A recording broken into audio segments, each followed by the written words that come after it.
Hello everyone, आज हम आपके साथ फिर से यूजीसी नेट पेपर 1 के इम्पॉर्टेंट एमसीक्यूज़ को डिटेल में एक्सप्लेन करेंगे। और भी वीडियोस बनी हुई हैं एमसीक्यू से रिलेटेड, बहुत अच्छी एक्सप्लेनेशन है, प्लीज़ जाके ज़रूर देखिएगा वीडियोस। चलिए वीडियो को स्टार्ट करते हैं।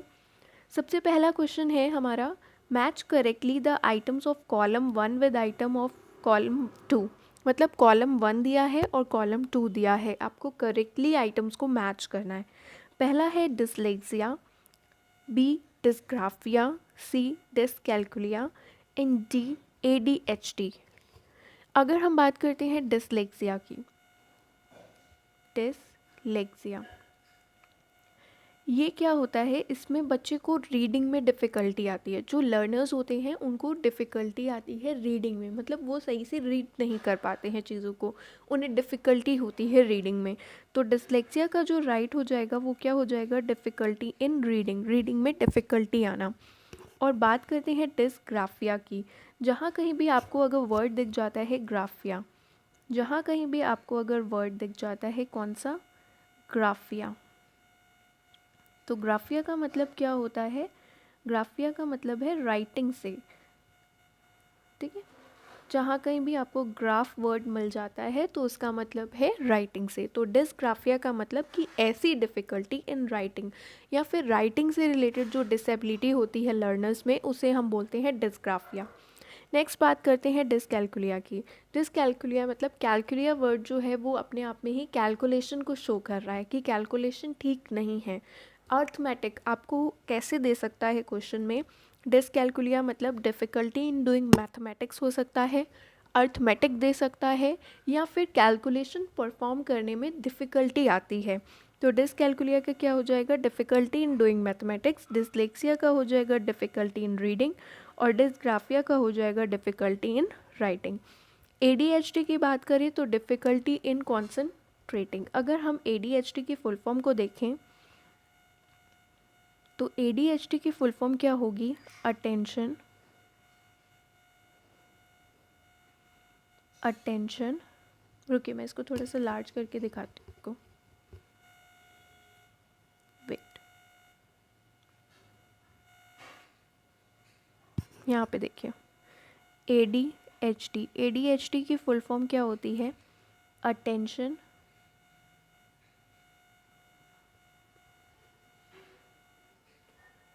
डेफिसिट हाइपर एक्टिविटी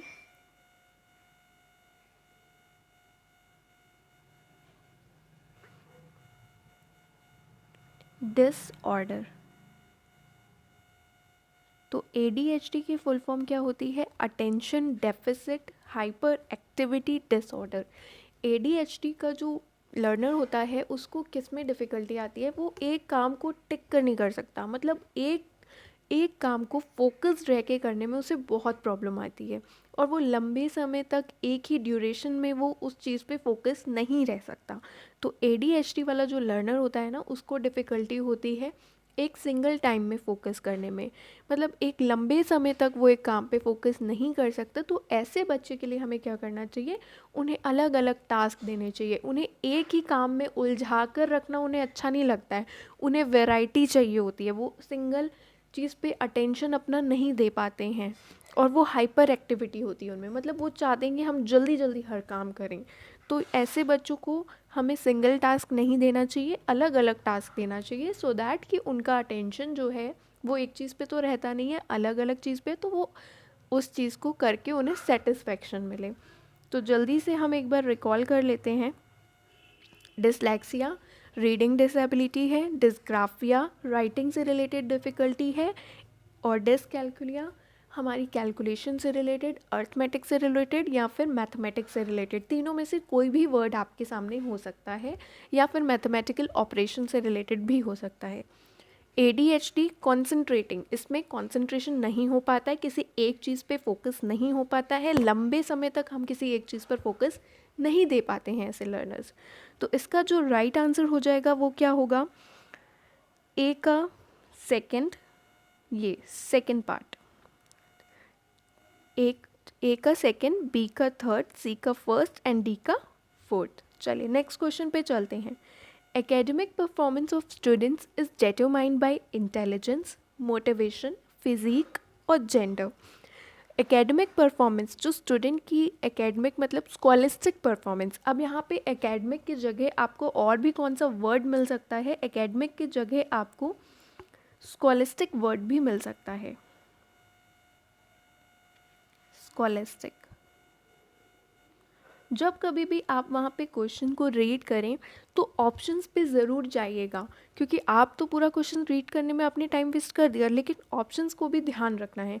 तो एकेडमिक परफॉर्मेंस जो होती है स्टूडेंट्स की, वो कैसे डिटरमाइन होती है, इंटेलिजेंस से, मोटिवेशन से, फिजिक से और जेंडर से।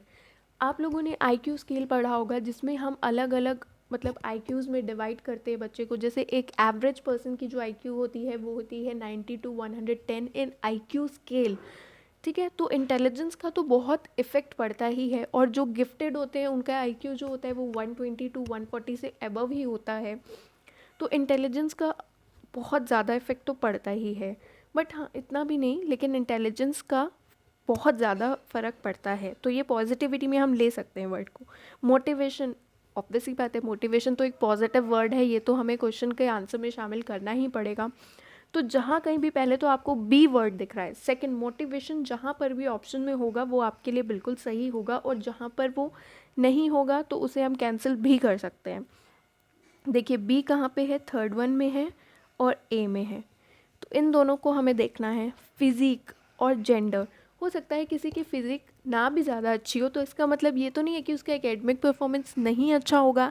फिज़िक का इतना इफेक्ट नहीं पड़ता है एकेडमिक के लिए, क्योंकि फ़िज़िकल एक्टिविटीज़ में ज़रूर थोड़ा सा फ़र्क पड़ सकता है, लेकिन एकेडमिक परफॉर्मेंस के लिए फ़िज़िक का इतना नहीं इफेक्ट पड़ता। एंड जेंडर, जेंडर तो मैटर नहीं करता, मेन मैटर करता है कि आपका एनवायरनमेंट कैसा है, आप किस एनवायरनमेंट में रहे हो। लाइक गर्ल्स एक ऐसे एनवायरनमेंट में रहती हैं जहाँ उन्हें पढ़ाई के लिए इनकरेज नहीं किया जा रहा है, तो हाँ वहाँ उनका एकेडमिक परफॉर्मेंस उतना अच्छा नहीं हो सकता।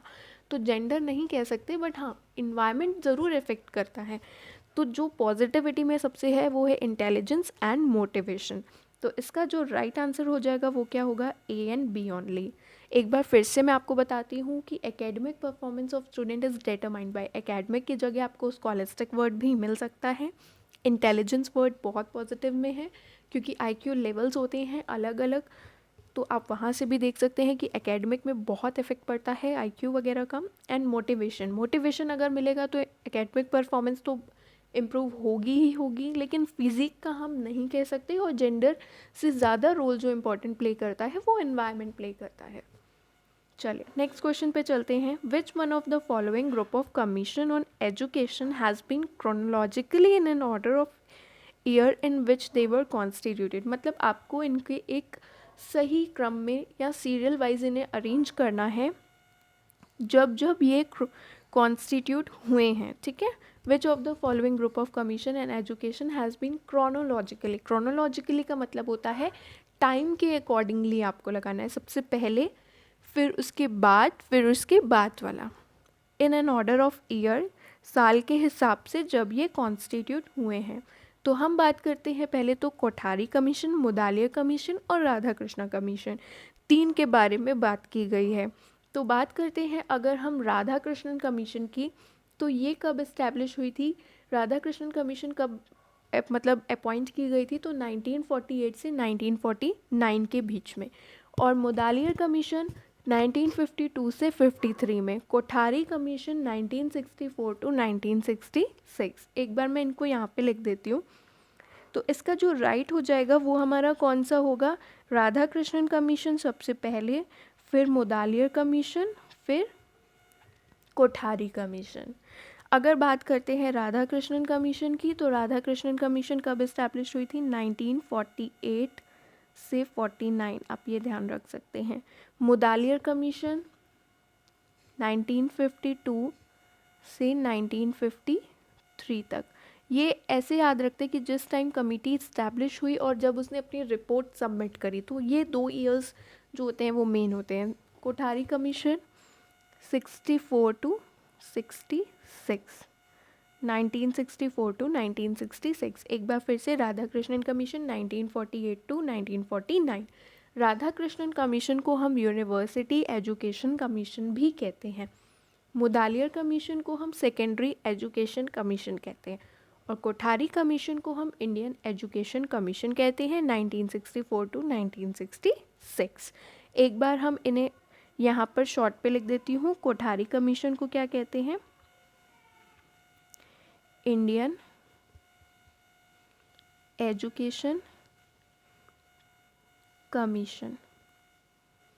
मुदालियर कमीशन को हम बोलते हैं सेकेंडरी एजुकेशन कमीशन और राधा कृष्णन एजुकेशन कमीशन को यूनिवर्सिटी एजुकेशन कमीशन। यहाँ पे मैंने लिखा है यूनिवर्सिटी एजुकेशन कमीशन। ठीक है, एक बार मैं रिकॉल कर देती हूँ। Radha Krishnan commission university education commission 1948 to 1949। Mudaliar commission secondary education commission 1952 to 1953। Kothari commission Indian education commission 1964 to 1966। Next question पे चलते हैं। Identify the communication which is valid as a documentary evidence from the following. इनमें से कौन सा डॉक्यूमेंट्री एविडेंस के तौर पर आप यूज़ कर सकते हो?